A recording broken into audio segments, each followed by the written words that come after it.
जय हिंद मित्रों, हमारे YouTube चैनल स्टडी विद शरण IAS में आपका स्वागत है। बहुत दिन बाद हम ये डेली करंट अफेयर्स की क्लास लेकर आए आपके सामने, क्योंकि बहुत ही इंपॉर्टेंट न्यूज़ थी जो देनी जरूरी है, जो हर एग्ज़ाम में आपको साल भर एग्ज़ाम में पूछा जाएगा जब तक अगला नहीं आ जाएगा। और वो कौन सी इवेंट है? 17वें राष्ट्रीय फिल्म पुरस्कार। हम जानते हैं 69वें जब आई थी तो लगातार पूछी गई थी। उन 17वें राष्ट्रीय फिल्म पुरस्कार की घोषणा 16 अगस्त को कर दी गई। इसके अलावा SSLV इंपॉर्टेंट है ये स्पेस क्षेत्र के लिए भारत के। और तीसरा विधानसभा चुनाव। अभी ये बताते हैं क्यों इंपॉर्टेंट है। विधानसभा चुनाव की घोषणा हुई है तारीखों की 2 स्टेट में। वो कौन कौन से स्टेट हैं और कितनी विधानसभा सीटें हैं और क्यों इंपॉर्टेंट है, इसके बारे में बताते हैं। अब शुरू करते हैं। पहले 17वें राष्ट्रीय फिल्म पुरस्कार ये 16 अगस्त शुक्रवार को घोषित किए गए हैं। इनमें जो सर्वश्रेष्ठ फिल्म का अवार्ड दिया गया है, सर्वश्रेष्ठ फिल्म का अवार्ड आट्टम द प्ले किसको दिया गया है? आट्टम द प्ले। ये मलयाली मूवी है। कौन सी है? मलयाली मूवी आट्टम द प्ले को सर्वश्रेष्ठ फिल्म का पुरस्कार। सर्वश्रेष्ठ अभिनेता का पुरस्कार जो दिया गया है, किसको दिया गया है? ऋषभ शेट्टी को। ऋषभ शेट्टी ये कौन है? ये इनको कंतारा फिल्म के लिए दिया गया है। किस फिल्म के लिए? कंतारा। और कंतारा एक कन्नड़ मूवी है।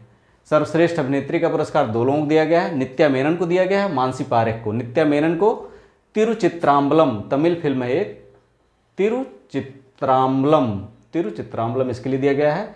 और मानसी पारेख को कच्छ एक्सप्रेस के लिए दिया गया है। मूवी इनकी है कच्छ एक्सप्रेस, ये गुजराती मूवी है। सर्वश्रेष्ठ मनोरंजन, संपूर्ण मनोरंजन प्रदान करने वाली फिल्म है कंतारा। एक कन्नड़ मूवी कंतारा है, जिसके लिए भी ऋषभ शेट्टी को सर्वश्रेष्ठ अभिनेता का पुरस्कार मिला था। सर्वश्रेष्ठ निर्देशक का पुरस्कार सूरज बड़जात्या को दिया गया है। ऊंचाई पिक्चर है, हिंदी मूवी है। कौन सी? हिंदी मूवी है ऊंचाई। इसी फिल्म में काम करने के लिए नीना गुप्ता को सर्वश्रेष्ठ सहायक अभिनेत्री का भी पुरस्कार मिला है।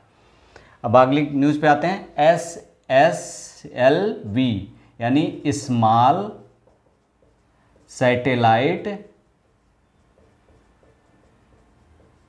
Launch vehicle. ये क्या है? ये इसरो की एक ऐसी लॉन्च व्हीकल है जो 500 kg पेलोड को लो ऑर्बिट में, पृथ्वी के लो ऑर्बिट में, और 300 kg तक के सन सिंक्रोनस ऑर्बिट में स्थापित कर सकता है।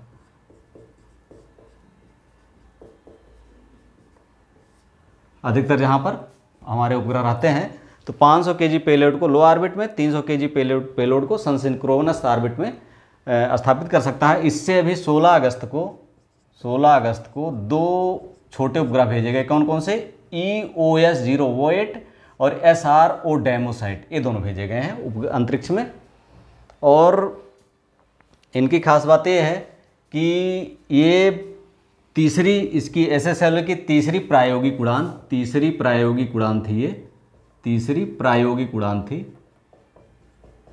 यानी अब इसकी प्रायोगिक उड़ान खत्म हो गई है, अंतिम प्रायोगिक उड़ान थी, अब ये राष्ट्र को समर्पित है। इससे अब हमें छोटे सैटेलाइट भेजने के लिए बड़े पेलोड का या बड़े सैटेलाइट लॉन्च व्हीकल का यूज़ नहीं करना पड़ेगा, जिससे हमारी लागत कम आएगी और हम कमर्शियली और ज़्यादा अफोर्डेबल होंगे। और ऐसे देशों के लिए जिनके पास संसाधन कम है, उनके वो अपने उपग्रह भी भेज सकते हैं। और हम सभी देशों के छोटे उपग्रह हैं जहाँ पर लागत ज़्यादा आती है, वहाँ से हम अपनी वाणिज्यिक उड़ान भर सकते हैं, एक वाणिज्यिक अच्छी उड़ान भर सकते हैं। इस तरह से 2 उपग्रह इसके साथ जो गए हैं, EOS-08 और SRO डेमोसैट। इनका काम है आपदा के समय निगरानी, पर्यावरण निगरानी, आग कहीं जंगल उंगल में लग जाए तो उसकी सूचना देना। इसके अलावा ज्वालामुखी की कोई गतिविधि हो उसकी सूचना देना। तमाम सारी इस तरह की गतिविधियों को ये डेमोसाइट मतलब होता ही है वही निगरानी करने वाले उपग्रह। तो ये तीसरी प्रायोगिक उड़ान के बाद ये भारत राष्ट्र को समर्पित कर दिया गया है। इसके बाद विधानसभा चुनाव की बात आती है। ये क्यों इंपॉर्टेंट है बताते हैं। वो विधानसभा चुनाव जो दोनों में घोषणा हुई है 16 अगस्त को, कौन कौन से हैं? नंबर 1 पे है हरियाणा